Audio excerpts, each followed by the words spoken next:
শুভ সকাল বন্ধুরা। তো আজকে তো সবাই জানো আজকে হলো মকর সংক্রান্তি, আর আজকে দিনে বাড়িতে সবার বাড়িতে কিন্তু পিঠে হবেই, কম বা বেশি। তো দেখো সকালবেলা ঘুম থেকে উঠে ঠাকুরকে ফল দিয়ে মিষ্টি দিয়ে তিলকতমা দিয়ে পুজো টুজো দিয়ে তুলসী তলায় আলপনা দিয়ে চলে এসেছি রান্নাঘরে। আর আজকে তো নিরামিষ, তাই ভাবলাম আজকে ফুলকপি যখন আছে তো ফুলকপিতে খিচুড়ি করে ফেলি। ফুলকপি আর শীতকালে তো আলু ফুলকপিতে খিচুড়ি খেতে খুবই ভালো লাগে। তো দেখো আমি শিব ঠাকুরের মতো একদম মাথায় জটা বেঁধে আমি চলে এসেছি, চুল ছাড়ারও সময় পাইনি, কেন এমনিতেই আজকে পুজো দিতে দিতে খুবই দেরি হয়ে গেছে, কেন টাইমের মধ্যে আবার রান্নাটাও করতে হবে, কেন বাচ্চা দুটোকে খাওয়াবো, স্নান করাবো। তো একদিকে ডালটা ভেজে বসিয়ে দিয়েছি, আর একদিকে ফুলকপিটা ভাজা শুরু করে দিয়েছি। ফুলকপি আলুটা আমি কী করি, হালকা নুন তেল দিয়ে ভেজে নিই। তো দেখো দিয়ে দিলাম ওর মধ্যে কেন একটু বড় বড় করেই ফুলকপি, তারপরে চা খাবো, কেন শীতকালে না আজকে ভাবছি একটু আদা দিয়ে চা খাই। তো আজকে আর নতুন করে আর খেলাম না বলতে কি গ্রিন টিটা খেলাম না। গ্রিন টি তোমরা তো জানোই আমি গ্রিন টি খাই, কিন্তু আজকে সকালবেলা আর খেতে ইচ্ছা করছে না।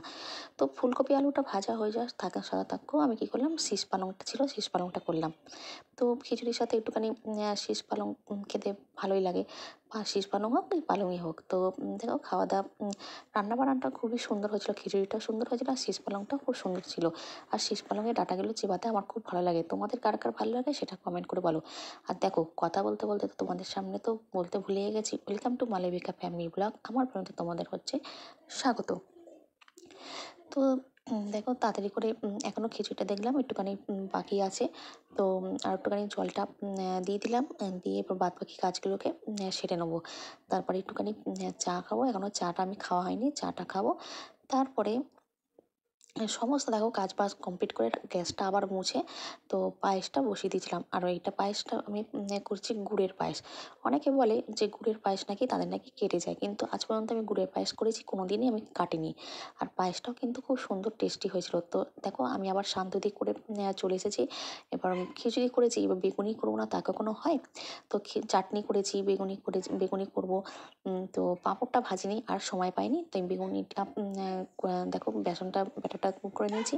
আর এদিকে গরম তেলে গরম গরম বেগুনি।